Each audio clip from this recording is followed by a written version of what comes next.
देख रहे हैं मेरा चैनल राइजिंग स्टार। और आज जो है मैं आप लोगों को फर्स्ट ईयर बायोलॉजी की बलसन बोर्ड बुक की जो है फर्स्ट ईयर चैप्टर नंबर 1 यानी unit 1 cell structure and function पढ़ाऊँगी। सबसे पहले जो है हम इंट्रोडक्शन पढ़ेंगे।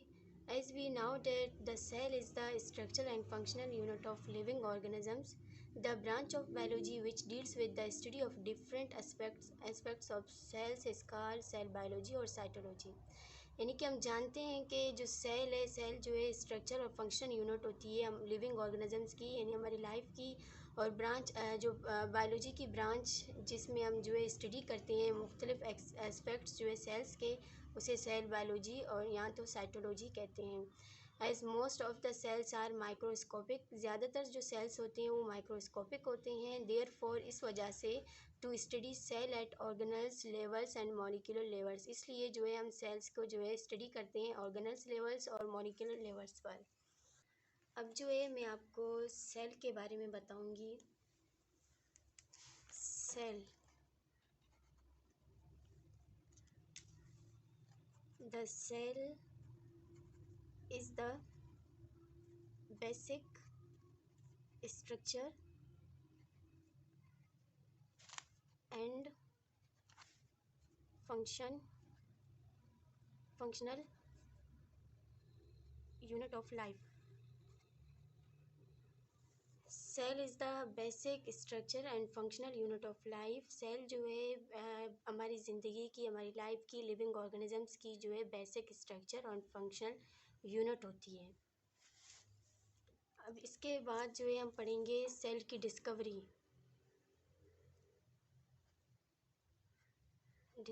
Of cell. रॉबर्ट हुक वो साइंटिस्ट था जिसने जो है सबसे पहले उसने जो है नॉन लिविंग सेल्स को देखा था। नॉन लिविंग सेल्स को रॉबर्ट हुक ने देखा था। और रॉबर्ट हुक ने जो सेल को, नॉन लिविंग पार्ट जो सेल्स का था, उसे दरियाफ्त किया था प्लांट सेल से। प्लांट की जो सेल कॉर्क था, कॉर्क जो कि डेड टिश्यूज़ होते हैं, मतलब रॉबर्ट हुक ने जो है नॉन लिविंग सेल्स को जो है डिस्कवर किया था और प्लांट सेल्स से डिस्कवर किया था। प्लांट सेल्स के कॉर्क जो कि डेड टिश्यूज़ होते हैं उनसे जो है इन्होंने सेल को जो है सबसे पहले दरियाफ्त किया था। और ये जो सेल्स जो इसने मतलब दरियाफ्त किए थे, ये सेल्स जो है रिसेंबल थे मॉन्क्स के, यानी कि जो सेल्स थे ये जो है resemble to Monks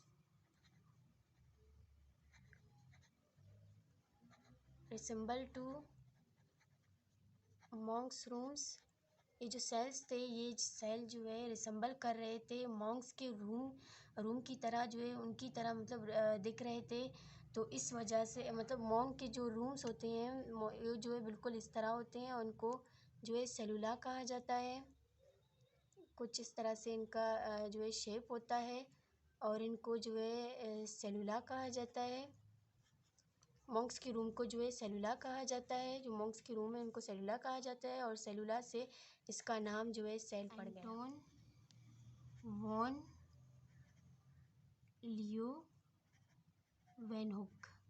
Anton von लियोवेनहुक था। ये पहला साइंटिस्ट था जिसने ज़िंदा सेल्स को डिस्कवर किया था। इसने ज़िंदा सेल्स को कैसे डिस्कवर किया? इसके पास इसने कुछ ऐसे पावरफुल लेंसेस डिस्कवर किए थे जिनके ज़रिए इसने जो है ज़िंदा सेल्स को डिस्कवर किया। इसने सबसे पहले एंटोन वॉन लियोवेनहुक ने जो है पहले जो है इसने रॉबर्ट हुक की बुक जो है माइक्रोग्राफिया कहा जाता है,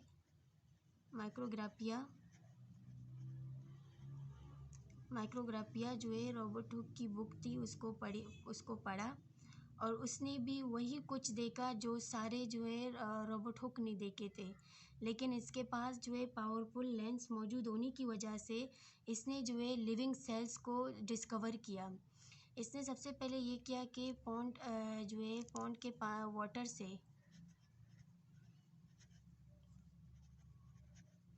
वाटर से पॉन्ड का वाटर लिया और उनको पावरफुल लेंस के ज़रिए देखा और उसने जो है लिविंग सेल्स को दरियाफ्त किया। इसके बाद हम पढ़ते हैं कंपोनेंट्स ऑफ सेल्स। सेल्स के कौन कौन से मतलब कंपोनेंट्स होते हैं, कौन कौन से कंपोनेंट सेल्स में मौजूद होते हैं, इनके बारे में पढ़ेंगे। जो सबसे फर्स्ट सेल का कंपोनेंट होता है वो जो है सेल मेम्ब्रेन होता है। सेल मेम्ब्रेन जो कि थिन लेयर होता है और ये जो है लिविंग होता है। सेल का जो है ये वो हिस्सा होता है, वो कंपोनेंट होता है जो कि लिविंग होता है। और जो दूसरा कंपोनेंट है जो सेल वॉल कहा जाता है, जिसको सेल वॉल कहा जाता है, जो कि थिक लेयर होता है और ये जो है नॉन लिविंग होता है। ये नॉन लिविंग पार्ट होता है सेल का। जो थर्ड कंपोनेंट जो है साइटोप्लाज्म होता है, जो कि सेल का मतलब जिसमें सेल ऑर्गेनेल्स मौजूद होते हैं, साइटोप्लाज्म होता है थर्ड कंपोनेंट्स। चौथा कंपोनेंट्स जो है न्यूक्लियस होता है। इसमें हेरिडिटी मटेरियल्स जो है मतलब जेनेटिक मटेरियल्स मौजूद होते हैं। पांचवा जो कंपोनेंट्स होता है सेल ऑर्गेनेल्स होते हैं, जो कि सेल के ऑर्गेनेल्स जैसे जो है माइटोकॉन्ड्रिया, गोल्गी बॉडीज़ वगैरह ये सारे मौजूद होते हैं। टाइप्स ऑफ सेल्स के टाइप्स कौन कौन से होते हैं। सेल जो है दरअसल सेल्स के दो टाइप्स होते हैं। There are two types of cells के दो टाइप्स होते हैं। जो पहला टाइप होता है जिन्हें प्रोकैरियोटिक सेल्स कहा जाता है। प्रोकैरियोटिक सेल्स होते हैं प्रोकैरियोटिक सेल्स जो होती हैं इनमें जो है न्यूक्लियस और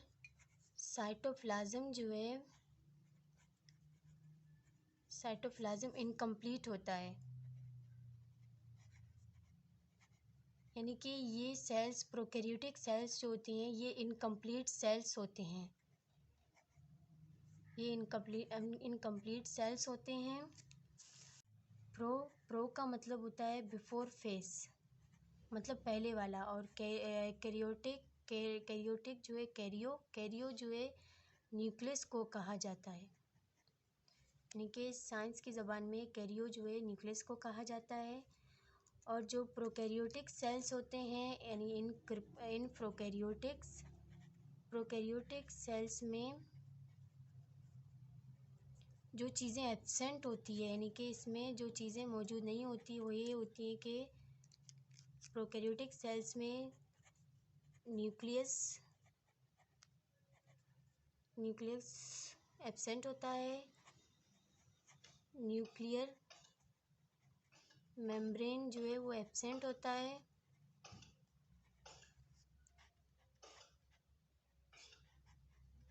न्यूक्लियर मेम्ब्रेन एब्सेंट होता है। न्यूक्लियोप्लाज्म भी एब्सेंट होता है।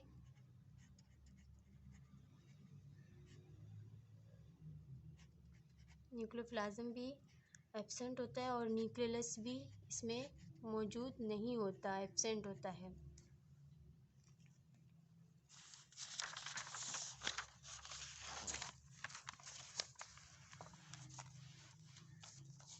और जो चीज़ें प्रोकैरियोटिक सेल्स में प्रेजेंट होती है, यानी कि प्रेजेंट चीज़ों के बारे में पढ़ेंगे, प्रेजेंट होती हैं प्रोकैरियोटिक सेल्स में, वो ये होता है कि इसके साइटोप्लाज्म में दरअसल जो चीज़ें प्रेजेंट होती हैं वो इसके साइटोप्लाज्म में इसके साइटोप्लाज्म में चार चीज़ें जो हैं प्रेजेंट होती हैं। 4 चीज़ें ऐसी हैं जो कि प्रोकैरियोटिक सेल्स की साइटोप्लाज्म में मौजूद होती हैं। एक जो है एंडोप्लाज्म रेटिकुलम प्लस माइटोकॉन्ड्रिया भी जो है प्रेजेंट होता है, प्लस गोल्जी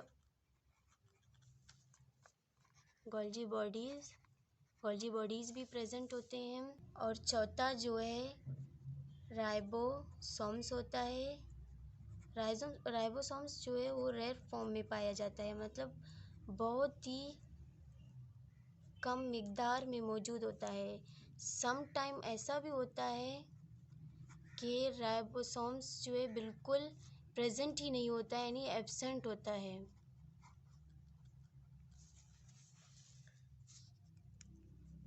सेल का दूसरा टाइप जिसे यूकैरियोटिक सेल कहा जाता है, यूकैरियोटिक सेल्स कहा जाता है। यू का मतलब होता है ट्रू, कैरियोटिक इसी तरह से कैरियो यानी न्यूक्लियस, यानी कि ये वो सेल्स होते हैं जो कि ट्रू सेल्स होते हैं। इनमें न्यूक्लियस जो है प्रेजेंट होता है,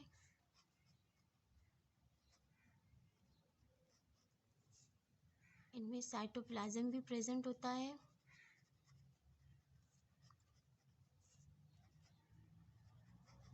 यानी कि ये कंप्लीट सेल्स होते हैं। ये कंप्लीट सेल्स होते हैं, इनमें जो है सारे मतलब न्यूक्लियस और साइटोप्लाज्म दोनों जो है मौजूद होते हैं।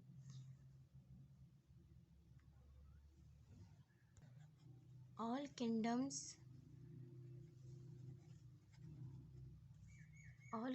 Are eukaryotic. सारे जो किंगडम्स होते हैं वो यूकैरियोटिक सेल्स के होते हैं, यानी कि यूकैरियोटिक्स होते हैं, एक्सेप्ट मोनोरा यानी वो किंगडम होता है जो कि प्रोकैरियोट्स होते हैं, यूकैरियोट्स नहीं होते। इसके बाद जो है हम पढ़ेंगे सेल थ्योरी। सबसे पहले मैं आप लोगों को सेल थ्योरी के पॉइंट्स बताऊंगी। फिलहाल जो है हम सेल थ्योरी के 5 पॉइंट्स पढ़ेंगे। जो पहला पॉइंट ये है कि cell is the basic structure and functional unit of living organism.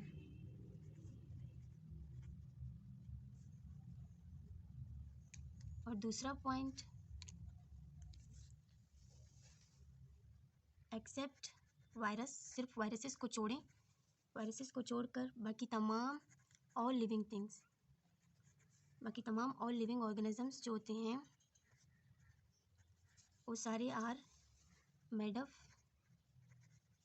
Up of cell, यानी कि वायरस को छोड़कर बाकी तमाम लिविंग ऑर्गेनिजम्स जो हैं वो सेल से मिलकर बने होते हैं। और तीसरा पॉइंट, न्यू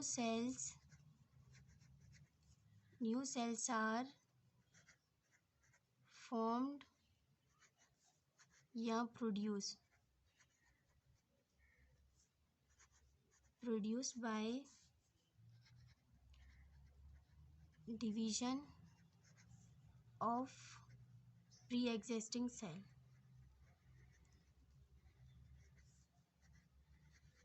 तीसरा पॉइंट ये कह रहा है कि जो न्यू सेल्स हैं वो बन रहे होते हैं, प्रोड्यूस हो रहे होते हैं division of pre existing cells, यानी कि जो पहले से मौजूद सेल्स होते हैं उनके डिवीजन से जो है न्यू सेल बन रहे होते हैं।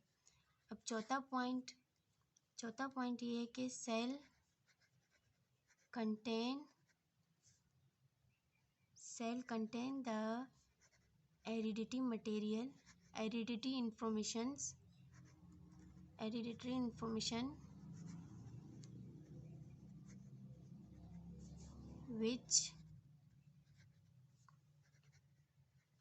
which are transferred which are transferred from parental cell to daughter cell। चौथा पॉइंट ये कह रहा है कि जो सेल्स होते हैं, सेल जो है मुश्तमिल होते हैं हेरिडेटरी इन्फॉर्मेशंस जो कि ट्रांसफ़र होती हैं पेरेंट सेल से डॉटर सेल में। और जो फिफ्थ और लास्ट जो पॉइंट है वो ये है कि most of the diseases are caused by malfunctioning of cell के कम जो है काम करने की वजह से भी ज़्यादातर बीमारियां जो है हो सकती हैं। इसके बाद जो है हम पढ़ेंगे कुछ साइंटिस्ट के बारे में। तीन ऐसे साइंटिस्ट थे जिन्होंने सेल थ्योरी के बारे में बताया, जिन्होंने सेल थ्योरी को पेश किया। इनमें से दो ऐसे साइंसदान थे यानी साइंटिस्ट थे जिन्होंने ओरिजिनल जो है मतलब सबसे पहले जो है सेल थ्योरी के बारे में बताया, जो कि मॉडिफाई फिर हुआ। और तीसरा साइंटिस्ट भी इसमें जो है शुमार किया जाता है। तीन साइंटिस्ट थे। पहला जो है 1838 को शेल्डन नामी एक साइंटिस्ट था जो कि बॉटनिस्ट था और ये जर्मनी में रहता था, यानी जर्मनी वाला एक बॉटनिस्ट साइंटिस्ट था। इन्होंने जो है सबसे पहले जो है प्लांट सेल्स के बारे में पढ़ा और जो है इन्होंने ये बताया कि तमाम सेल्स यानी कि इसका जो पॉइंट था, इसका पॉइंट ए था कि प्लांट्स आर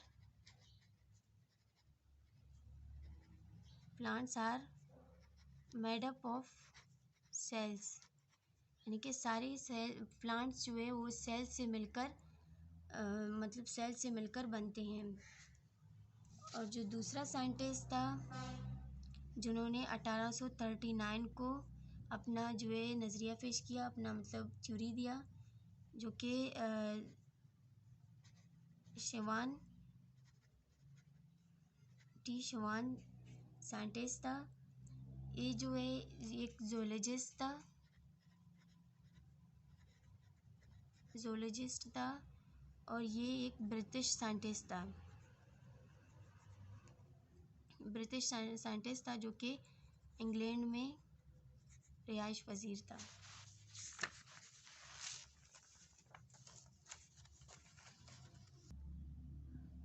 शिवान वो साइंटिस्ट था जिसने एनिमल्स के टिश्यूज़ को माइक्रोस्कोप के ज़रिए जो है देखा और जो है इसने शिवान ने 3 पॉइंट्स बताए। सबसे पहला जो पॉइंट्स था वो ये था कि animals and plants are made up of cells. इसने ये बताया कि जो एनिमल्स और प्लांट्स हैं ये जो है मतलब एनिमल और प्लांट्स जो है सेल से मिलकर बने हुए होते हैं। और इसका दूसरा मतलब पॉइंट ये था, इसने ये बताया था कि जो सारे एनिमल्स हैं, ऑल एनिमल्स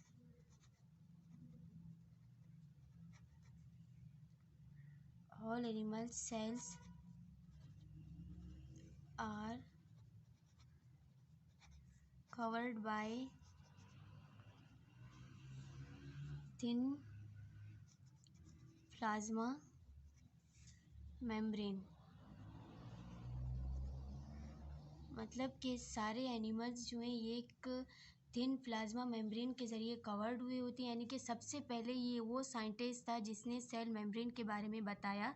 सेल मेम्ब्रेन को इसने ही डिस्कवर किया था। और इसका तीसरा पॉइंट ये था कि सेल वॉल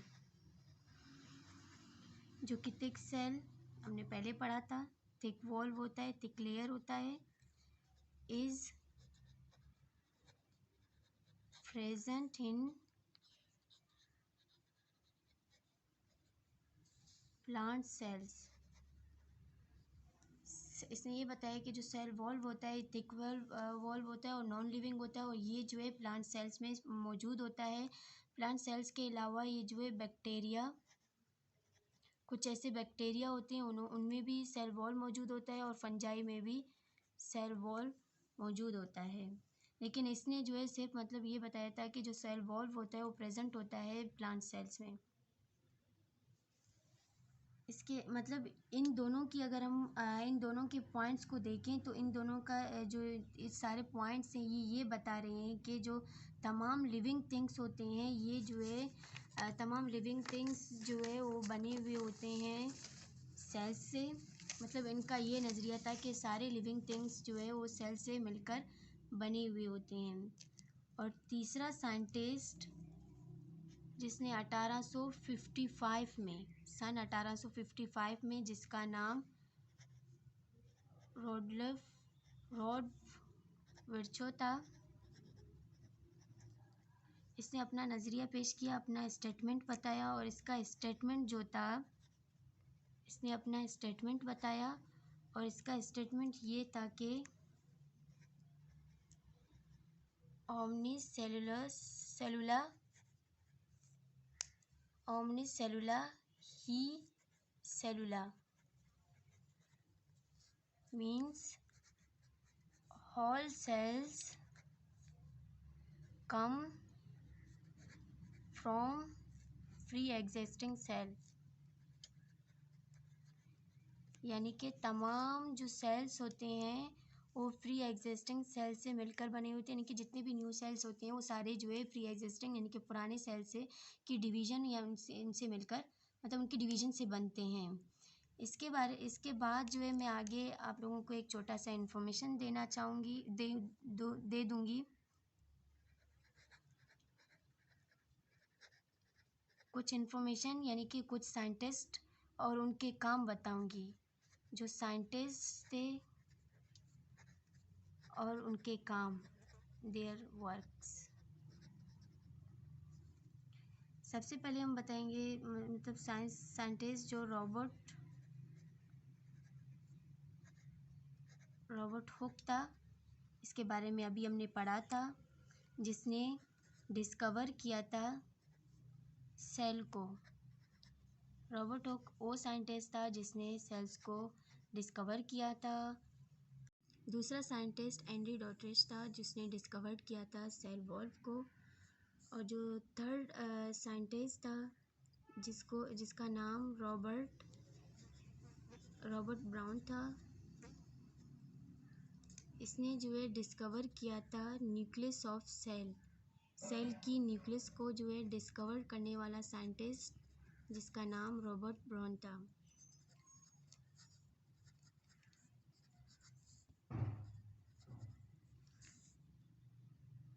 और जो लास्ट इंफॉर्मेशन, जो लास्ट साइंटिस्ट डॉचर्डिन, ये वो साइंटिस्ट था जिसने डिस्कवर किया था साइटोप्लाज्म को। इसने जो है साइटोप्लाज्म को डिस्कवर किया था। बस फ्रेंड्स, अगर आप लोगों को मेरी वीडियो पसंद आई तो प्लीज़ इसे जो है लाइक करना, कमेंट करना एंड शेयर करना, और अपने फ्रेंड्स के साथ ज़रूर शेयर करना। Thank you so much.